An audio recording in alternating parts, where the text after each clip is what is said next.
Hello, you are listening to the first episode of the Conflicts of Interest show. I am the co-host Kyle Anzalone, and I'm joined by the other co-host Will Porter. Will, how you doing today? Good, Kyle. I'm ready to. I'm stoked to get this thing off the ground. How you doing? I'm really excited about the new project that we have going here. For people who don't know, myself and Will, I am the assistant editor at Antiwar.com and the news editor of the Libertarian Institute.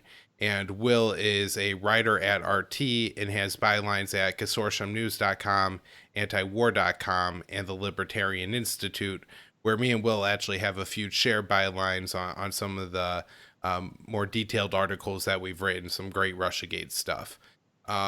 And speaking of the Libertarian Institute, this show is hosted there on the homepage. So if people are interested in checking out the show notes page, where we will include links, especially to any like articles that we're covering that Will or myself have written, you will find there as well as other important articles from the show, as well as links to things like the YouTube page, Twitter handle, and Facebook page. Will, I'm really excited about the new project that we have here. We just want to do a little introduction. I know for a lot of the audience, especially to start off with, I'm sure it's a rollover from my foreign policy focus podcast that just concluded after 538 episodes. Me and Will had planned for quite a while now to start a new show, and basically the coronavirus outbreak just created a time situation for me and Will where it lined up that we were doing a show a week. We are really like starting to vibe on it, and the feedback from everybody was, "Hey, man, the shows with Will are really great." And so we had talked about starting our own show, and it just felt like the natural kind of thing to do.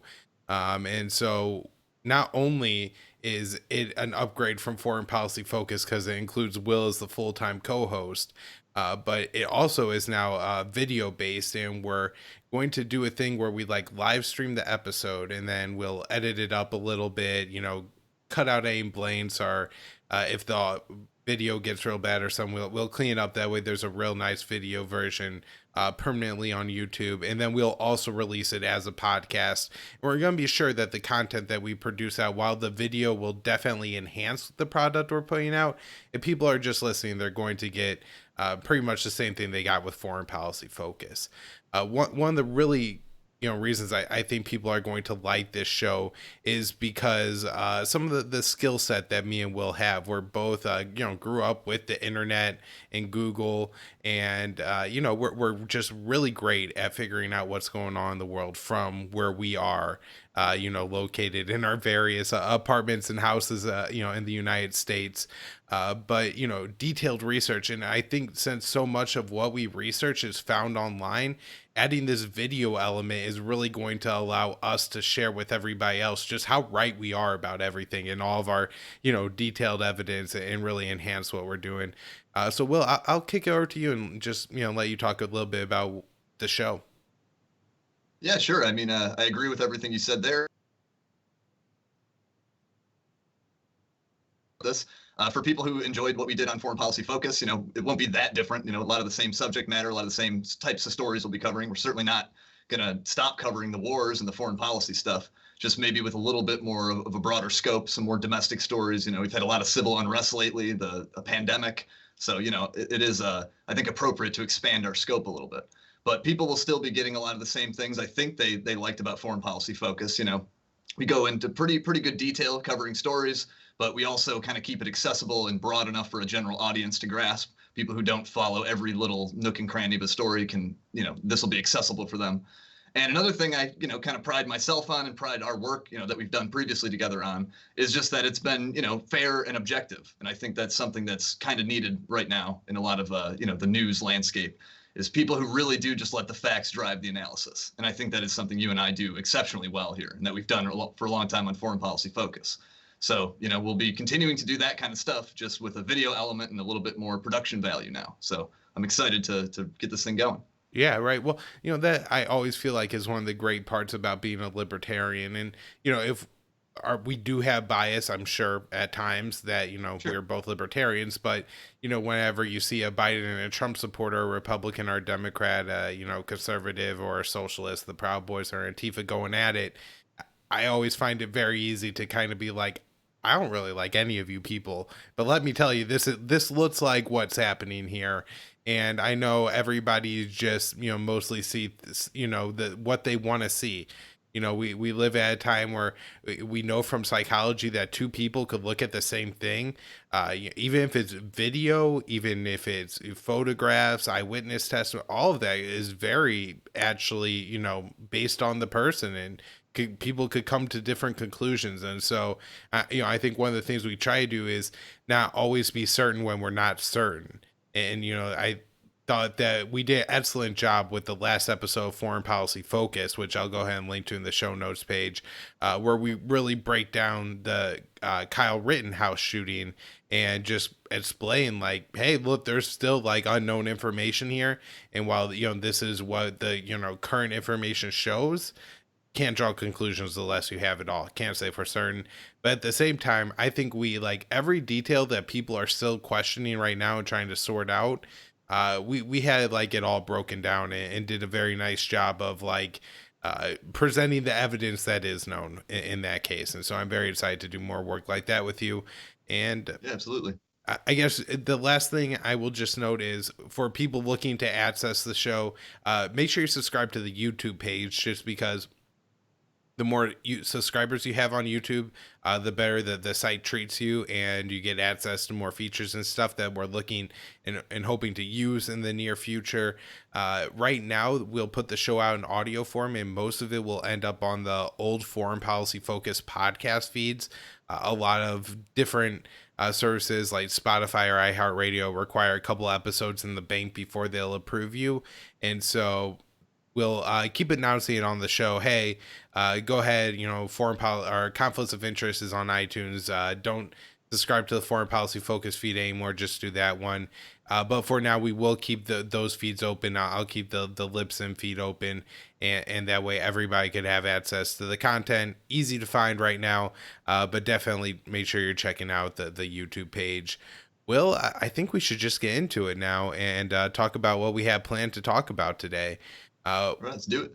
I know that you've had the great pleasure of covering the DNC and the RNC, which was a intellectual debate all the way around. Just so many great arguments being made, people talking about actual policy. Will, I bet I heard the word qualified immunity no times at either convention. We're sitting right here talking about the police shootings and what we're going to do about it, systemic racism, and the idea of holding police accountable isn't mentioned at either convention. I think the most substantive moments, and it's not even full substance, but the 5 or 4.5 minutes that Rand Paul had to speak, I think are some of the better moments of either convention. I know Bernie talked a little bit about stuff, but for the most part, it's, we just got Rand Paul. So we picked 2 clips out of that. They're pretty short, like 30 seconds each. We'll play this first one now on criminal justice, and then talk a little bit about what Rand Paul said.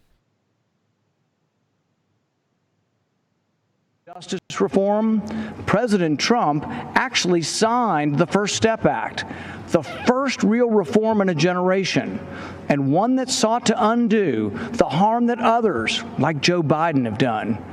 For those of us who lament the Biden crime bill that locked up a generation of young black men, remember that Biden bragged about a bill that still wreaks havoc among people of color. I'm supporting President Trump because he believes as I do. All right. Well, so I guess, maybe the first thing to address is, because it's in this clip and the next one, it's just Paul's like over flattery of Donald Trump. He's doing all these great things. And my hope is that Rand Paul doesn't actually believe that Donald Trump is like the champion of bringing the troops home or criminal justice reform. However, he thinks that, buttering Trump up on this kind of thing is the way to get what he wants done. And so to say, Donald Trump, you're the champion of criminal justice reform, you're so great, and Biden, you're so bad, I think that's Rand's way of trying to influence Donald Trump. If I'm wrong and he actually believes that, then, forget everything else that I'm going to say about this issue. But, you know, I'm guessing that's the case. I'm guessing that Rand Paul understands the situation and just is, you know, doing this as a political tactic. And I think it's probably effective. But, you know, to get into the meat of this a little bit, Will, really what Rand Paul is trying to do is say that the reason we have, or I guess not to oversimplify, but he's saying, you know, we have this major criminal justice problem in the United States. It was caused by Biden, and at least in part by Biden's crime bill, and now Donald Trump is trying to fix it with the First Step Act. What do you think about that? I mean, I think he does sort of have a point here. I mean, it is true that Biden did have a huge role in writing that '94 crime bill signed by Bill Clinton. That extended the death penalty to over 60 additional crimes. It made mandatory minimums longer. It stiffened penalties for like 70 other crimes, including a lot of drug related offenses. So it really did kind of escalate the drug war. I think it also, Biden even bragged soon after that bill was passed that it hired 100,000 new cops. It provided federal funding to do that, and federal funding to build 125,000 new state prison cells. And this is something Biden was trying to, back in the when this was happening in the 90s, the Republicans were hammering the Democrats all the time on being so soft on crime. And so Biden was trying to kind of overcompensate and say, look at how tough we are on this. And so it's absolutely true that, from our point of view, I think from a libertarian standpoint and from a leftist one too, that this crime bill is horrible, and that, Biden certainly did have a huge role in it. He still stands by that. He said some things since then to kind of mitigate a little bit of that, saying that, I didn't support every element of it, but he was a major, major mind behind writing that bill. Well, and Rand's also mean, correct. just to quote Joe Biden himself, I wrote the damn bill. You know, it was the Biden crime bill, and really up until very, very recently, he 100% stood by it. And I don't know if he's actually renounced it in any way, but he certainly doesn't, brag about it anymore. I think at one point he was up there saying, I will debate anybody on this bill. And, of course, it came with terrible things like, the 3 strikes policies, somebody gets 2 drug offenses and rob somebody and then they're in jail for life, or mandatory minimums where judges look at a case and they're like, well, it's absolutely absurd to put you in jail for 15 years for this, but federal guideline sentencing say that's what I gotta do, so that's your life right there. And I'll let you go on, Will, but I just wanted to add that. Yeah, I would agree, and it's also, Rand's also correct that Trump did sign the First Step Act that it did a bunch of stuff, but part of that created new avenues for inmates to get out of prison early, and reducing some of those mandatory minimums, sort of undoing some of what that Biden's crime bill did, particularly for drug related offenses again. And I think that they actually have done some of this retroactively too. So some of the provisions means that someone who's already been sentenced, they can go back and appeal and have their sentence possibly reduced, so they could maybe get out early. So it is true, Trump did sign that bill. So Rand's right as far as that goes.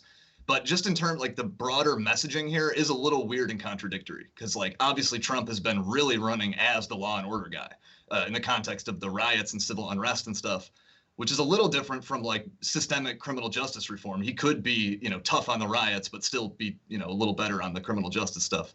But I do think that messaging is a little bit contradictory, where Rand is trying to sell Trump as the criminal justice reform guy, and meanwhile Trump himself is running as hard as he can to be the tough on crime, send in the feds, send in the National Guard kind of guy. So there is some contradictory messaging, but some of the substance of what Rand said, I do think is true about, at least about the crime bill and Trump signing this First Step Act. Those things, they're significant, I think. Right. Yeah. Donald Trump is in no way a criminal justice reformer unless you compare him on the Biden curve, because he, again, wrote the damn bill.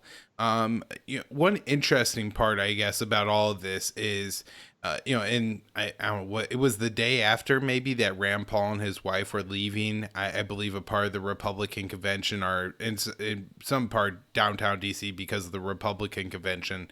They're walking and they're approached by a mob of people who I guess were in some ways advocates of criminal justice reform. I don't know if, they call everybody now who's a protester on the left a Black Lives Matter. I don't know how many of these people are anyways actually associated with Black Lives Matter. I'm sure all of them will tell you hashtag Black Lives Matter, but I don't know if that's who these people really are, if they're just a random mob of people.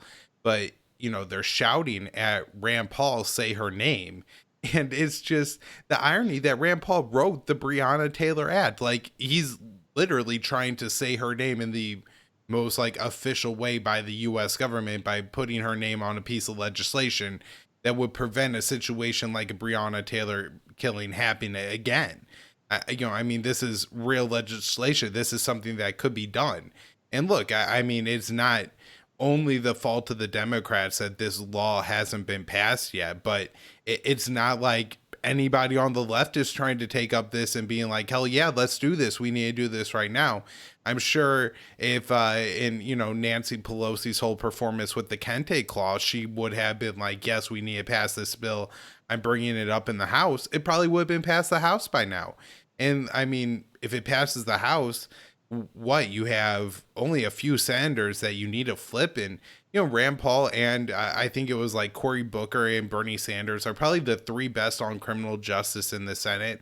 I personally think Rand Paul is better than the other two, but you know, people could have their own feelings on that. But you know, the fact that you would have cost this guy over that issue is just absurd. Now, some people are, you know, making, I think, too big of a deal out of people harassing a politician, although this mob did get a little violent and threatening, and you know, Rand's wife was there and stuff like that. Like, you know, obviously they didn't need to be quite so aggressive, but I'm also not opposed to like protesters showing up at the house of the Portland mayor or something and, you know, saying like, hey, what the hell, you need to do something about this. So you know, that's I guess a little bit of a miss, but the fact that, you know, that the people are just so, you know, the Black Lives Matter people, are whoever is out there protesting, are just so uninformed. Especially, you know, I think the people who fall more in the category of we just support hashtag Black Lives Matter and don't realize that they're all supporting a candidate and, you know, policies that are worse on criminal justice than, you know, the guy who tweets out Law and Order 3 times a week. He'll do that, but he'll also pardon somebody at the, you know, Republican convention. And I think, and I really hope that Donald Trump realizes there's some real good politics in this. And at the same time, I think he's going to, you know, come and try to crack down on, you know, crime. And I'm not a huge fan of that. Although, I mean, what do you do when they're burning an entire city like Kenosha? But Biden said he's not going to end qualified immunity, takes that off the table. Not going to legalize marijuana, takes that off the table. Any kind of criminal justice reform you get with him, I'm sure he'll at best kind of repeal his crime bill, but probably not do that. And then his vice president is terrible on the issue, and we all know it.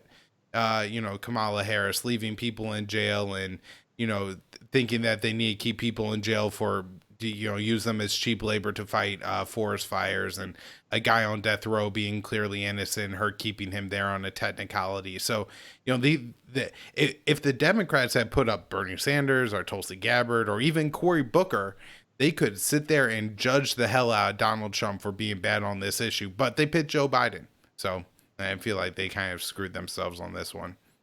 Yeah, isn't that kind of funny? It's just like right now, at this point in time in American history, where like criminal justice reform, police abuse, police brutality, you know, like you said, systemic racism, these kind of issues, they're like the major issues of the election right now. And the Democrats, what they do, the way they respond to that is by putting up like two very strong law and order Democrats. The guy who wrote the '94 crime bill and like a tough like attorney general, former attorney general. So that's just, I don't know, I find that quite ironic that like the Democrats, yeah, they're really giving their rank and file people what they want right now, you know, not. Yeah. So one of the other things I just had noticed is I think a theme of the whole RNC, but even in Rand's speech this came through, is I think there's a real effort to not make Trump look like a monster, to prove that Trump isn't a monster by the you know, the convention here. And honestly, I feel like the Democrats may have shot themselves in the foot a little bit. I think the Republicans could do something like this on Biden's debate performance, where they, you know, dehumanize Trump to the point where, you know, you assume that he just goes around grabbing women all day, you know, spitting in people's faces, just being a gross, obnoxious human being. And in reality, like he's a person, and there's some nuance there. And, you know, I'm sure money is not a huge object to him. So when he meets Rand Paul and Rand Paul says, hey, I'm going to Guatemala or wherever to do eye surgery, is Donald Trump's like, I'll give you $10,000 for it. Or I have no idea how much money it was, but Rand said, like, you know, Donald Trump helped fund that. Or somebody said that, talked about like, a friend or a brother or the cousin of theirs was dying and like would really like to talk to the president or Donald Trump, and Donald Trump like took 15-20 minutes to talk to the person. Like there are some human elements to Donald Trump. And so I really think, unfortunately, the Democrats have shot themselves on the foot with making him look like such a dirtbag that he's not going to look like as big of a dirtbag as they say he is. But like I said, the Republicans could do the same thing with Biden on the debate. If they make it seem like, oh, this guy can't string a sentence together, and then he goes up there and doesn't poop himself on the stage and like can string two sentences together for an hour and a half, especially with Donald Trump running his mouth most of the time, and just kind of lets up Donald Trump eat up the clock for him, then it's gonna look like, oh, this guy is probably far more mentally competent than he is. Do you have? That's a good point. That I was just gonna say that, yeah, they should not be going too far to oversell their like their characterizations. Trump being the evil monster and Biden being like the brainless corpse. Because I mean, Biden was able to give his DNC speech wasn't great, but it was better than I thought it was going to be.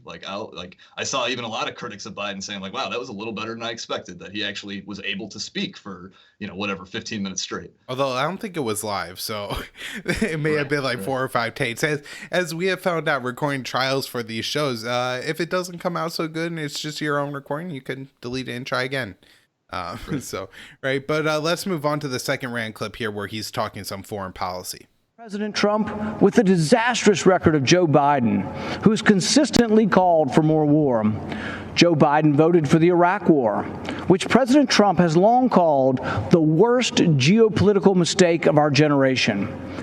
I fear Biden will choose war again. He supported the war in Serbia, Syria, Libya. Joe Biden will continue to spill our blood and treasure. President Trump will bring our heroes home. If you hate war like I hate war, if you want us to quit sending $50 billion every year to Afghanistan to build their roads and bridges instead of building them here at home, you need to support President Trump for another term. So to we just finished up the Rand clip there. I know we had a little technical snag, but I think we're back on. So, Will, we had Rand talk about Trump's kind of foreign policy there, and I think we'll both agree that he was way too kind to Trump in a lot of ways. But nonetheless, I thought it was a message that we are kind of happy to hear, right? Rand really focusing on, I mean, he says, I hate war.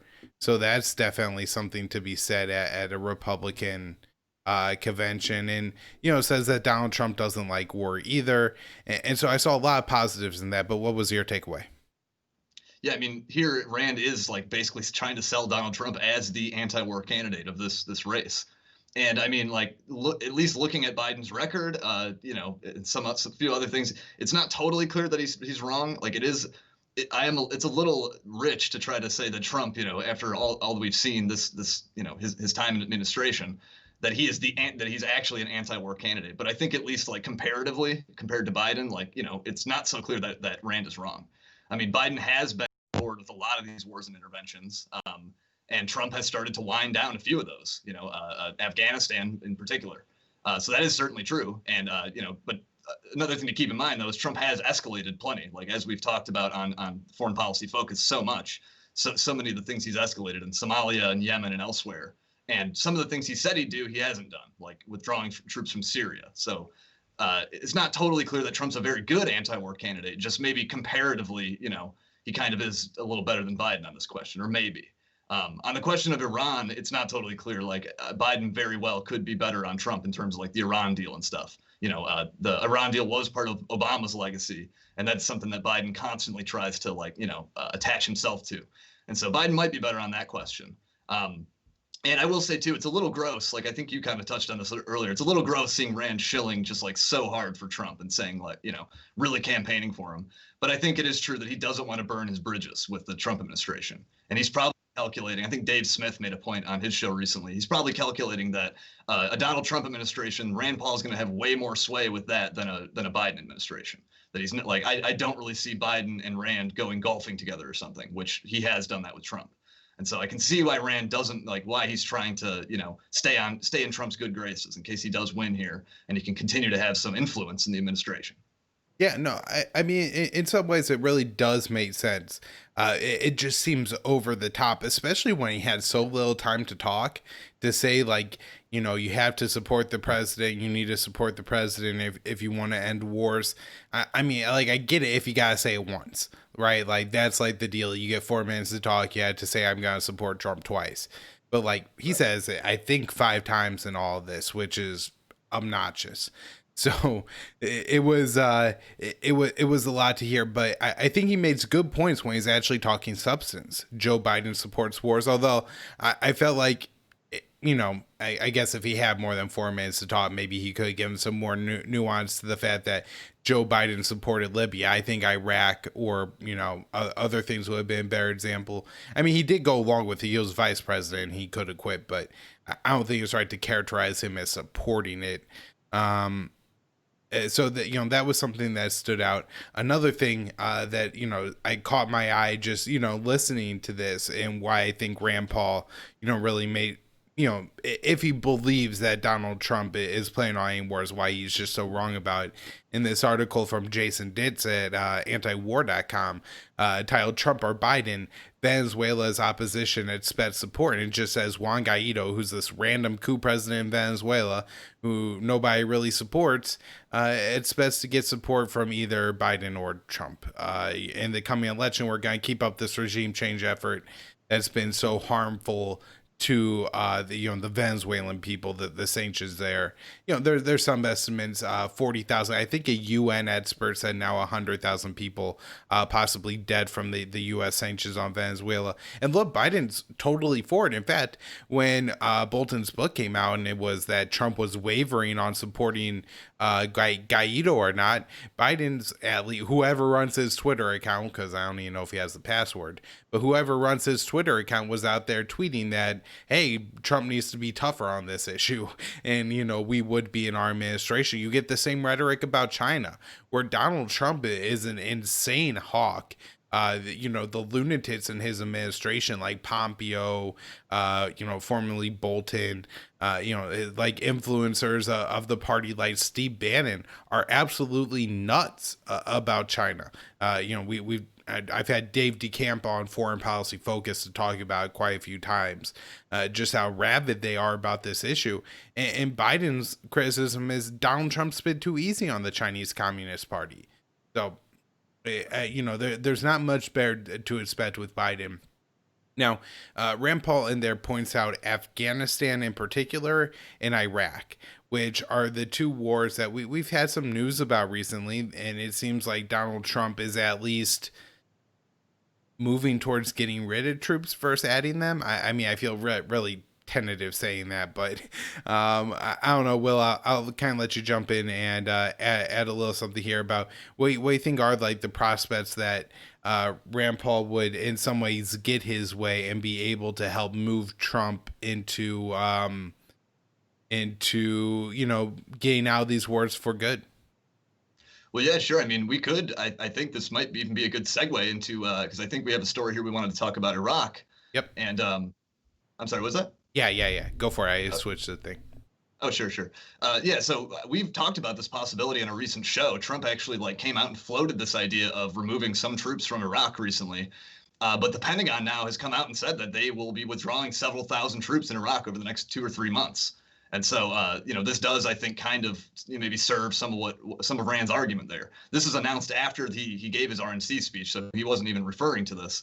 But we do now have this sort of semi-announcement from the Pentagon about this troop withdrawal, where I think they're going to be removing soldiers, lowering the total number down to 3,500 troops.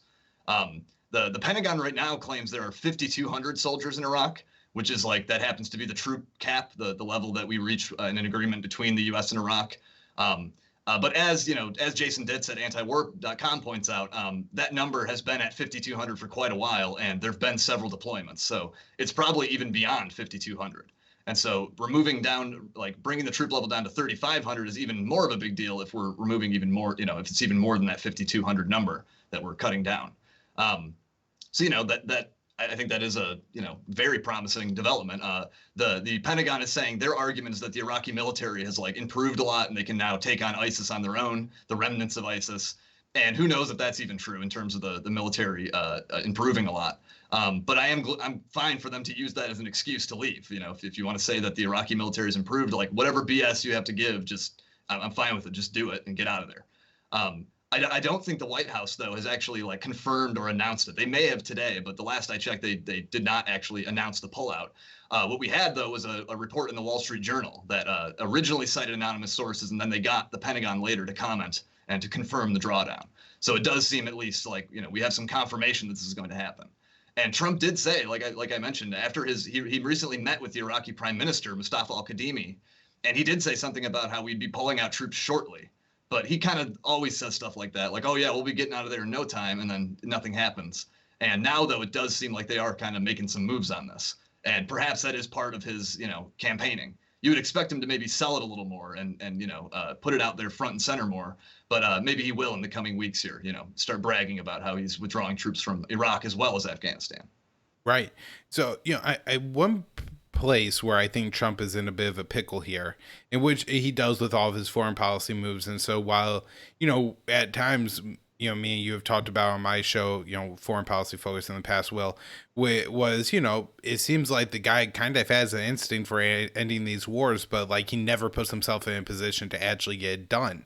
And so here he seems to be continuing on the must get rid of Bashar al-Assad crusade in Syria.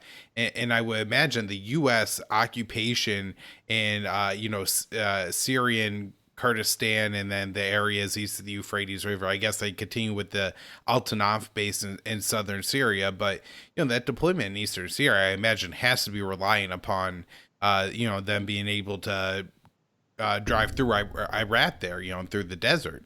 And so I feel like even if Donald Trump wants to end this one, what's he going to do? Because, he's just a week ago plugging the idea that he's, got a contract with the Kurds for a U.S. company to start pumping gas, or at least members of his administration were. And so it seems like if he wants to occupy eastern Syria, he's going to have to occupy Iraq too. But then he says he wants to get out of the Iraq war. And then just the other thing I want to mention is every time Trump gets close, to getting something done here, it seems like there's a full court press from the mainstream media to, push out some kind of stories to prevent this from happening. So Russiagate stuff, North Korea, Assad chemical weapons, bounties in Afghanistan is the most recent one. They even tried to float Taliban, bounties from Iran to the Taliban against, so it's all over the place, but I would expect to see more stuff like that in the days to come. Do you have anything else either on Iraq or Rand Paul, Will?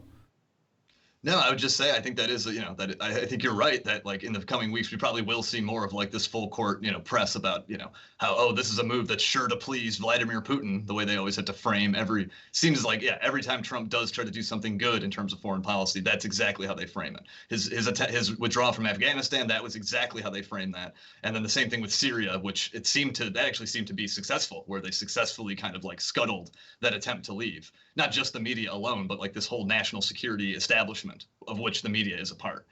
But yeah, that would, I think, all I have to say about Iraq and Rand.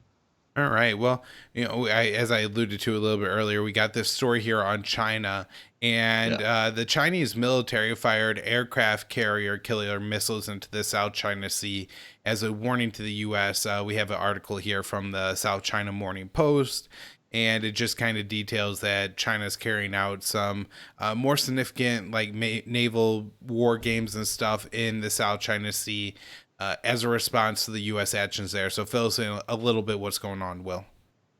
Yeah. There were a couple things this week, which I think like really do highlight just how dangerous and sort of provocative the U.S. military presence is in the South China Sea and the East China Sea, and generally right there in China's backyard. We've talked about this several times on Foreign Policy Focus, but all the naval and air deployments we have near China, we constantly are doing these so-called freedom of navigation missions, and the more properly named, I think, show of force missions to sort of antagonize the Chinese.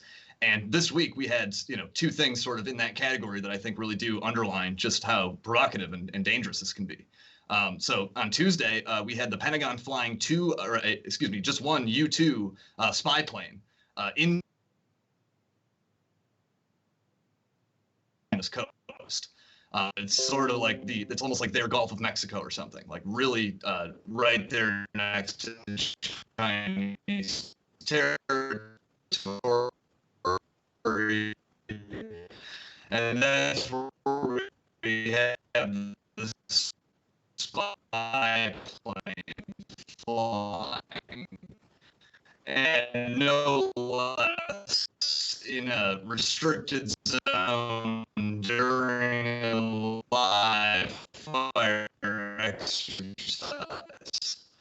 Like, it's a very dangerous situation to have. Like, I mean, I think people can imagine what could happen if there was some kind of accidental shoot down or some kind of accidental, any kind of firing of missiles at each other, just how that could spiral out of control. I think just like transiting, it wasn't doing a reconnaissance mission. But nonetheless, we, just on last Tuesday, we had several spy planes flying around Chinese territory near it. And the next day, that prompted this missile test where they tested one of their aircraft carrier killer missiles. And they shot them into the South China Sea.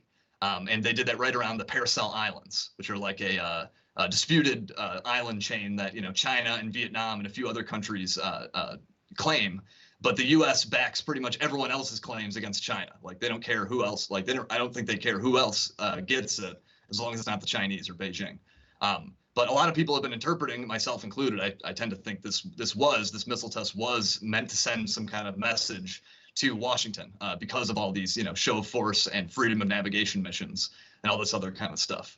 And this all happened too during this big series of naval drills. The Chinese have been doing I think in 4 major regions all at once. They've been carrying out these naval drills, and it seems like those drills in general are intended to send some kind of message to the U.S. And then to top this all off, on Friday, after the missile test and after the spy plane incident, the U.S. sent in a guided missile destroyer to the South China Sea, right near the Paracel Islands, where they did that missile test. And the U.S. of course claimed where we're having like near misses and little we're buzzing Chinese aircraft carriers out there in the ocean. That is, I think you can imagine how the U.S. would respond if if the roles were reversed here, if China were doing this kind of stuff in the Gulf of Mexico, and just how the U.S. response would, just how panicked the U.S. response would be. And so I think you can then see how seriously China takes this stuff and sees it as a real, genuine threat. And I think that should worry all of us. If they're worried and they're seeing us as a threat, then that, I think, raises the level of risk they're out there in the South China Sea. Right.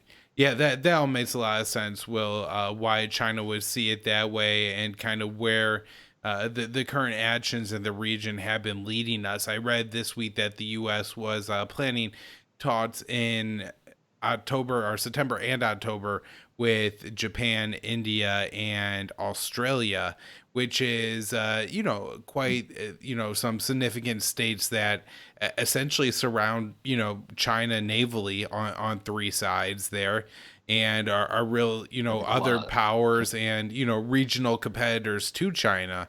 And so I'm sure that, this kind of action is going to make China feel increasingly threatened by the U.S.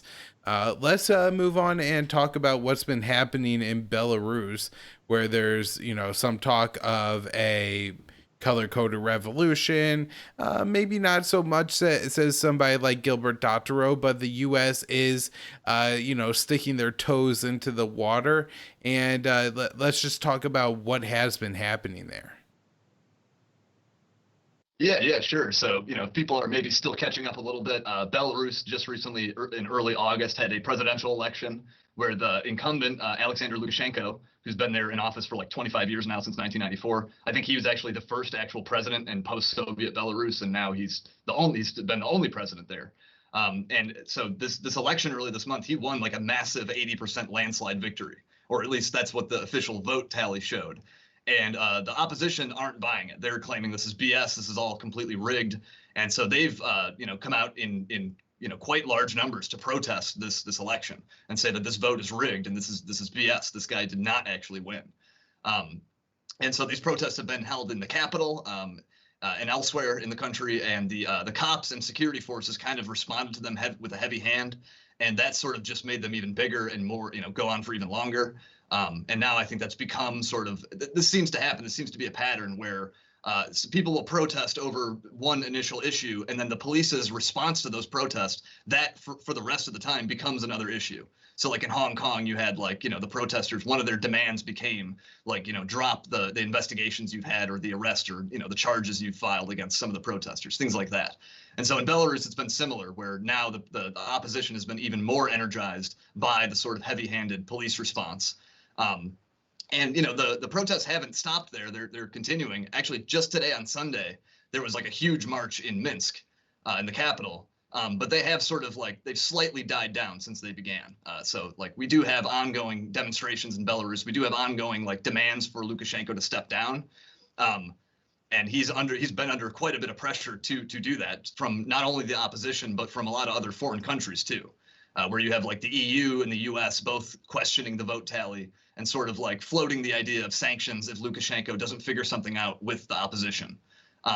However, if you just sort of look at the various comments from U.S. officials here, including the Deputy Secretary of State, who I'll get into in a second here, Stephen Biegun. But in this case, in the case of the opposition in Belarus, it doesn't really look like we have a Ukraine situation where the U.S. is really closely getting in bed with the opposition and trying to push some kind of color revolution. And I think one of the signs of that is this comment you had from the Deputy Secretary of State the other day, who is, Stephen Biegun is the #2 American diplomat under Pompeo. But the other day he visited Lithuania, and he met with the major opposition leader, Svetlana Tikhanovskaya. And he was asked there, I think by a reporter, what he thought about Russian intervention in Belarus, and just to comment on that broadly.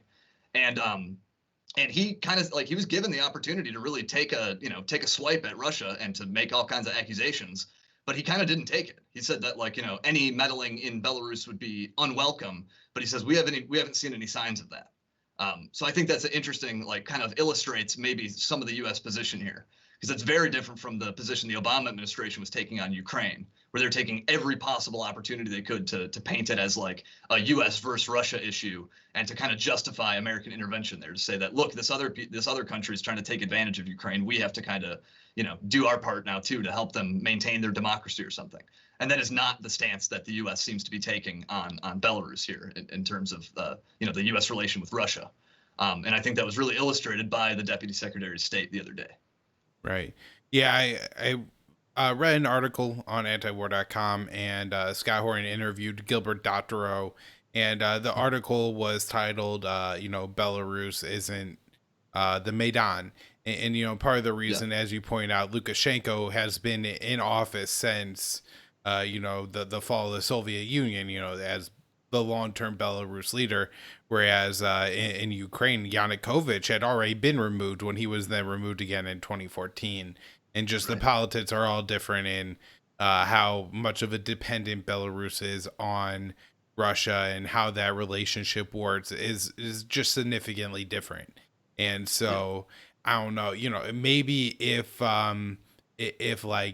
Ukraine is Russia's Canada, Belarus is like Puerto Rico or something a little bit more along those lines, where That's a good comparison. Where it's not like an official state or anything like that, and they have a lot of their own systems and everything, but if catastrophe strikes, I think ultimately there's the backing. And I'm not just talking about a mob of people coming to take out Lukashenko. I mean something like a hurricane coming through in Puerto Rico. I don't know what the equivalent would be in Belarus, but I think there would be a lot of dependence on Russia as almost like a national government coming in and giving a territory are state aid. So that seems to be the situation there. And I know, and part of the reason I want to talk about this is so many people rightly have antennas up, and this looked and smelled like a color revolution in a lot of ways. They called it the slipper revolution. The behavior of some of the opposition, denying election results and all that is very CIA playbook, but this isn't that, or at least it doesn't seem to have anywhere near the energy needed to be anywhere near a Euromaidan revolution, anything that'll overthrow a government. And my guess is that we're not going to be talking about this protest movement too far into the future on the show, Will. And we'll see. They're talking about a new referendum or something, and so the next time they have an election, I'm sure that they'll roll it out again, the same old playbook. But doesn't seem to have the energy this time. Yeah, I get the same impression that this is not probably going to boil over into some mass insurrection and revolution or something. That and in terms of U.S. involvement, who knows? Maybe we'll find that the NED was involved there, bankrolling some of the protest movement or something. But it doesn't seem like this big thing where they're pulling out all the stops to make this thing happen. Seems like the U.S. is kind of taking a more hands-off approach, surprisingly. Yeah. All right. Well, before we wrap for the show today, I just wanted to, again, thank everybody for tuning in. Really excited. Great to have, a co-host and like a new show. Thanks to Harley Abbott and the guys over at Span Designs. The logo looks great. I'm really excited about that. And of course, it's up at the Libertarian Institute. The show's coming out every Monday, Wednesday, and Friday. We're going to record the Sunday shows at around 8 Eastern time, or at least try to right now. And so hopefully people could check out live and the tech problems don't get too bad. But I know that I saw, at least on my laptop, looked like we might have had a couple throughout the show. So just try to be patient with it as we figure all of this out. And hopefully this keeps working well. All right, everybody. Thanks for tuning in. And just be sure to subscribe to the YouTube channel, the Twitter handle, and like the Facebook page. Thanks.